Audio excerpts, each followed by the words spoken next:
What's up, guys? Obviously, it's CaptainObviouzX. I got a Battlefield 3 gameplay commentary for you guys today. I'm playing some Conquest on Grand Bazaar using the AEK971. And this is some awesome gameplay. It got really close at the very end of the game. It got right down to 2 tickets versus 0 tickets. We pulled the win really quickly. We turned it around after losing for a little bit in the game. And I almost had a cool clutch at the end, but I died to a shotgun user. But it's still some epic gameplay. I really hope you guys enjoy it. And I'm using the AK, which is my favorite weapon in this game right now because it's just so versatile if used it the proper way. Like I explained in yesterday's Armory episode, which I will link in the description of this video if you want to go check that out if you missed it. I do believe that this week will be the biggest week in gaming this year, both for me and for the gaming community. Number one, because E3 is this week starting on Monday, which is tomorrow, continuing into Thursday, June 7th. But the one biggest thing I'm looking forward to is tomorrow during, it's either going to be Microsoft or EA's press conference. They'll be talking about and revealing the details behind Battlefield 3 Premium, which I'm really excited looking at and taking a look at the details of what this actually is. But the one biggest thing I'm looking forward to this week is the possible announcement of the release date for Battlefield 3 Close Quarters. I've been led to believe that it's coming out tomorrow on June 4th, but I have a few speculations as to why that is not going to happen.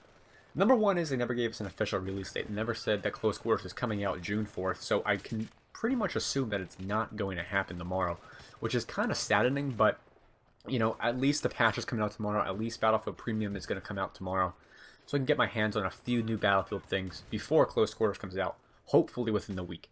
The other thing is that EA and DICE have announced that they're going to bring Close Quarters to E3 in a playable form. Now, that has led me to believe that it is going to be a preview. So I don't know why they would bring it to E3 if they're going to release it the day before the show opens. So that's kind of my speculation as to the fact that they're still going to reveal a few more things at E3 before they eventually release it, maybe later in this week or sometime next week. You know, I wish it would come out today. I wish it would come out tomorrow. But, you know, you can wish all these great things. But a lot of times it doesn't happen because there's some things that go into the scheduling, the planning, and the marketing mainly, into how they release these DLC packs. They have only shown off 2 of the 4 maps in the DLC, when for Back to Karkan they showed off all 4 of them before the map pack was actually released. So they may be revealing the next 2 trailers this week at E3, and then the release date will be next week. You know, I would love it, like I said, to come out this week, but if it's next week, I don't care, because I know that they're taking their time, they're going to market it properly, and get the most sales possible, which is probably one of the best things they can do for Close Quarters, because they got to keep this up, they got to keep the patches rolling out, they have to keep the expansions rolling out, they have to keep the support up. So, if they can get this stuff done right, they get the maximum amount of money from Close Quarters, I think that it can be a great next couple of months in the Battlefield world, where they can stay consistent with all their support. But Battlefield isn't the only game being shown off at this year's E3. There's a lot of other games going to be revealed at the show that I'm extremely looking forward to, and finally getting some more details about what exactly it's going to be. The one biggest thing besides Battlefield that I'm looking forward to is Borderlands 2. Now, I was at PAX East this year, and I was unable to play it because I was not 17. I'm not 17 yet, so therefore I can't play the game legally, quote unquote. So I wasn't able to play it then, but I'm hoping that at E3 this year they have some new trailers, they have some new, you know, reveals, such as the new characters, some new environments, things like that, to hype the game up a little bit more. Because E3 is the one time in there you want to get all your stuff out there that you really want everyone in the community to know. Because a lot of the times, sometimes when you reveal like some fact sheet on the internet, not everyone sees it. But at E3, when the entire YouTube community is looking towards the media outlets such as Machinima or IGN, they want to get all their stuff out there because they want to get the community to know about this stuff. And I'm hoping that Gearbox and 2K does not mess this up, and they actually reveal the coolest stuff out of Borderlands this week, and then reveal some of the more smaller things over the next couple months up to its release date on September 18th of this year.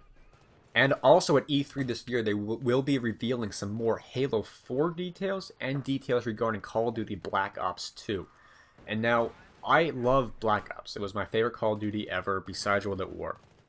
But I'm looking forward to the game. I have some nice faith in Treyarch that they're going to actually get this right. They're going to expand the game into more areas that Call of Duty has never been before.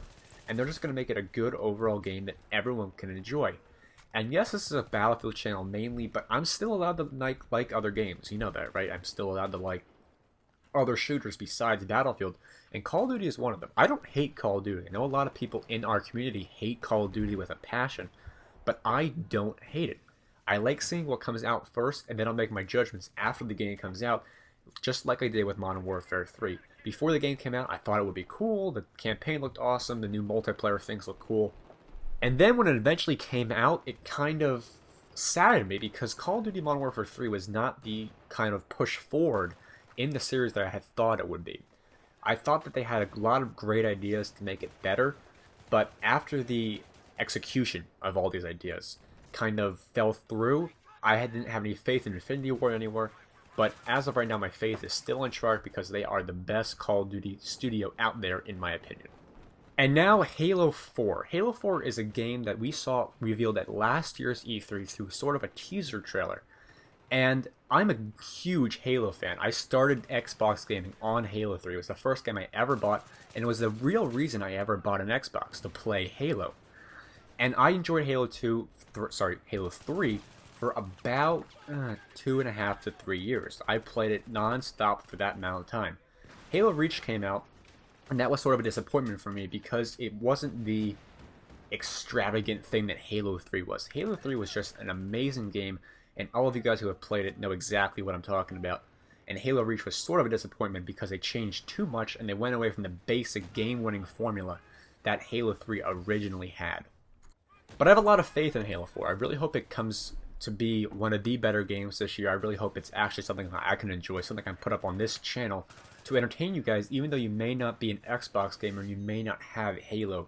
Halo is still an extremely entertaining game, and it will be one of the greatest series ever released in the gaming community, just because it sort of defined the FPS genre. Halo 4 was one of the first next-gen FPS games that came out for the Xbox that wasn't, I forget any other FPSs back then because I wasn't really a gamer then on the Xbox. So I know it was one of the first next-gen or 2001 next-gen games that came out, sort of defining the genre. But Halo still has a place in my heart as one of my favorite series ever. And I really hope they do not mess Halo 4 up because, in my opinion, it has some promise and it looks to be one of the better games this year because of the integration between multiplayer and campaign. Halo has always been one of those games where the multiplayer and the campaign have been extremely good.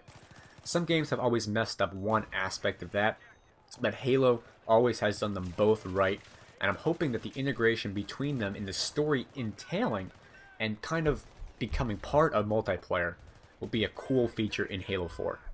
Now, also at E3 this year will be the reveal for Medal of Honor Warfighters multiplayer. Now, I never had Medal of Honor 2010, which is what people call it, which is just absolutely stupid. I don't know why you would ever call it that. But Medal of Honor is one of those games that has been around for a while, or at least the older kind of Medal of Honor. The newer generation Medal of Honor has not been something that I'm extremely impressed by. All it looks like is just a Battlefield Call of Duty hybrid. And both of them are great with what they do. Battlefield is the best for squad-based combat, large-scale battles.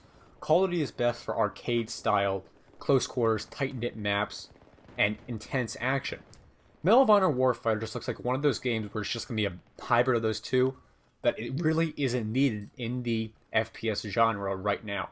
I was not impressed by Medal of Honor 2010. It does not look like that great of a game to me. It just looks like a copy of these two, or like I said, a hybrid.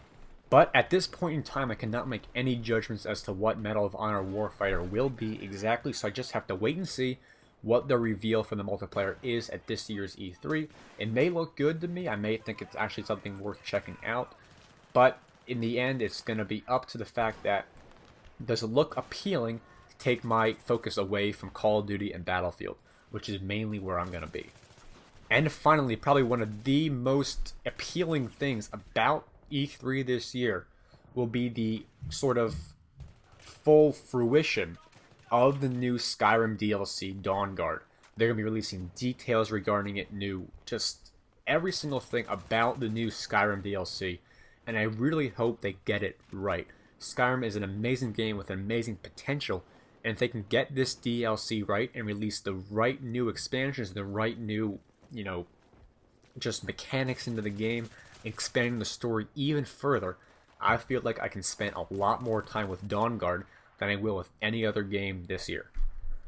And also, EA is going to reveal Armored Kill this year, which is cool, I guess. No, it's going to be pretty cool to see what they actually do with that. I'm looking forward to see what Armored Kill actually is. So that just about does it for today's video. I really hope you guys enjoyed it and are looking forward to E3 as much as I am.